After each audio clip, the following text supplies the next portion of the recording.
Hey, it's Sage and I'm here with another video, this time One Piece chapter 939. Now, as you might have noticed, I have dressed as Lady Hiyori or Kumurasaki for a bit of fun. That's all it is, it's just a bit of fun. But getting on with the chapter, the cover page is Jinbe getting a haircut. As many people know, I adore Jinbe, so I'm really happy to see him. Unfortunately, this isn't a canon appearance, this is a fan request. So it may mean that he's not going to be shown for a while if Oda's showing some of him now, kind of to tide people over. That does concern me a little, but it could also mean that we are going to see him soon and Oda's reminding us of the character. Given that we had Crocodile last week, it could be cool if we saw some more Shichibukai or the Warlords. I'm not sure if we will, but it'd be cool if we did. So, to start with the chapter, Kumurasaki is pretty much confirmed to be Lady Hiyori. There's no real doubt in my mind about it. I know there are some people who do, but this chapter really solidified it for me. And I love her. I love that she linked Zoro to the rumours circling the city.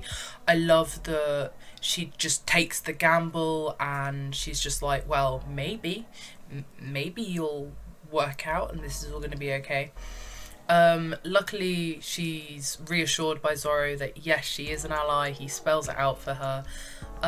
We find out that Otoko does actually know about Kumurasaki or Hiyori's secret and is her confidant, which possibly does mean that Koshiro isn't her confidant, which would be interesting, especially given that he allowed her to live. So whatever reasons that he's allowed her to live may be different. You know, it might be that Koshiro has betrayed Hiyori or Kumurasaki. It may be that, you know, the traitor lies elsewhere. We just don't know for sure yet. But, yeah, so Hiyori says that she sees her brother and everyone vanish. She had lost the will to live completely because she saw her mother and father die. She saw her brother and the friends of her mother and father taken away, and she was left behind to kind of ensure there was a survivor. I think that's kind of crappy. Like, leaving behind the girl to assure the bloodline is just a really shitty reason to do it. Like, let's be real. But I guess that's how it was done. And yeah, she's very much reminds me of the relationship between Rebecca and the toy soldier version of Kuros. So her and Kawamatsu, who is a Kappa. Oh my god, there were so many people who were on the Kappa train, and I'm so glad for you because it came true. Good for you, man. Now, is it a devil fruit? Is he actually like a Kappa? Don't really care, because the theory happened and that just makes me happy. Like, I love it when theories come true. So yeah, as I was saying, their relationship kind of reminds me of Rebecca and the toy soldier Kuros. So Hiyori went mute for a little while, and Kawamatsu, tried his best to cheer her up, doing dances. He was feeding her his portions of food. He was eating, from what I can understand from the chapter, the fish out of the dirty rivers to try and, you know, allow her to eat the good food, and he was eating things that were like make him potentially ill. So Kawamatsu obviously was very caring. He kind of showed her that there were things to live for, but he leaves when she's 13, which means from 13 to 26 she's had to fend for herself, so for the last 13 years. And that does also mean that Kawamatsu likely has been in prison for the last 13 years, as that's when they were separated. Being 13 is about the right age to be sold to a geisha house, from my understanding. It might actually be too old, but the gist of what Oda might be portraying is that she's been, you know, gone through all of the learnings of becoming a geisha and things like that, and done it from a very early age. At least that's how I take it, because from my understanding of Japan's, the era that Wano is kind of vaguely influenced by, Geisha were bought, certain families would actually sell them, and the women would learn to become geisha, and they would learn the rules and the specifics and the art of being a geisha. So that all kind of makes sense to me. I love the reactions and faces of Hiyori as she talks to Zoro, as Zoro talks to her. They're really quite classic, and there's this one where she's like, I'm just so happy, and I love that. I love her, man. She's good. She's good. And the 9 red scarbards are revealed to their true identities, or at least the original ones, and that is Kinemon, Kenjuro, Raizo, Ukiku, Inuarashi, Nekomamushi, Kawamatsu, Denjuro, and Ashura Doji. So I know some people had some other expectations. Some people were hoping that we were going to get potentially different people. A lot of people thought the guy in prison was one of the 9 red scarbards. I'm glad that was true. But yeah, I mean, I'm happy with these characters being the 9 red scarbards. I think it's really good. I think that these are characters that have been set up properly to do the job, and I think they're very strong characters too. So if Kinemon is the leader of this group, what you've got to also consider is the Dukes are so strong.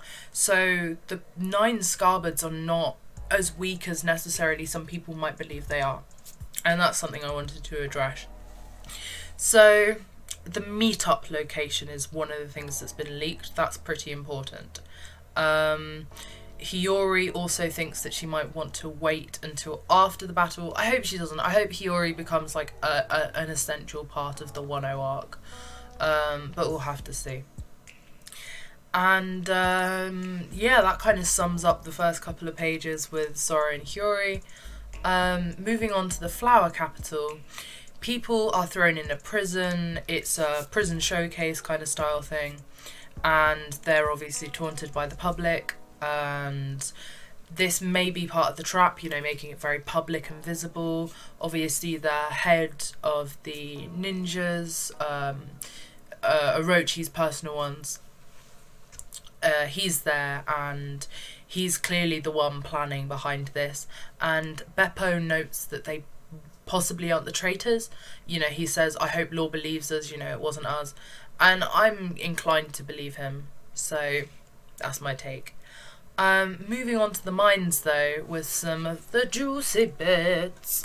Alpaca Man and Medillo Man, oh golly, I hope I said that right. So Medillo Man and Alpaca Man versus Luffy and Hyo. And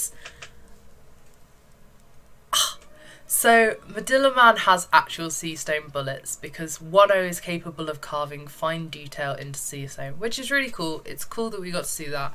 But what's even more cool is that Higoro was like, oh, that stuff with the swords, yeah, that sword mastery that Zoro shows on Alabasta, that's sword master stuff. That's not low key, that's high key skill. That's a skill that he's not particularly shown the hugest prowess at having since, that true mastery of not cutting the leaf but slashing steel. And does that mean he was using haki in Alabasta? I think so. Other people might not, but I think so. I think that this chapter was meant to kind of insinuate that. But anyway, onwards to the other hype stuff, which is Higoro is a monster, and I don't know what to tell you, man. He uses one of those hacky shockwaves. I think they're like a shockwave technique, kind of palmy strike shockwavey thing, which is really cool. And I'd really love to see Luffy combining these shockwaves with his rubber. I think that would be really cool, like this King Kong organ that's all the way back, and it's like an open palm hacky defensey shockwave thing. Yeah, that'd be cool. But Luffy might learn it soon, and I'm really excited. This obviously depends on 2 things. One is Queen. It depends on whether Queen will allow him to learn it. From what we've seen of Queen, he's quite sadistic. He enjoys watching others in pain. So I would say that there's a chance he will allow the fights to continue. But obviously characters like Katakuri were like, why would I allow you to get stronger? So we'll see. And the other thing is Big Mum. Now, Big Mum's arrival into the prison is going to happen at some point, and when it happens, it may interrupt Luffy training, it may help Luffy. We'll have to see. It may be really just down to the roll of the dice of what happens. But I loved this chapter. This chapter had so much content that I wanted it to have. Not every chapter can be this amazing Kaido is a dragon moment. But this one had what I was hoping to see in the next chapter. And so for me, that ranked it quite highly. And I think it's at least an 8 for me.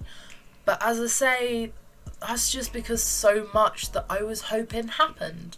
And I think that's a big thing. Like, if you're hoping that we're going to get more about Hiyori, if you're hoping that we're going to get more about the potential traitor, if you're hoping that we're going to get more about the prison, then you were satisfied. If you were hoping to see something else, you might not be. But such is life, really, isn't it? Anyway, this is in Sage, or Kumru Sage, or Lady Hiyori Sage. And it's been good. See you.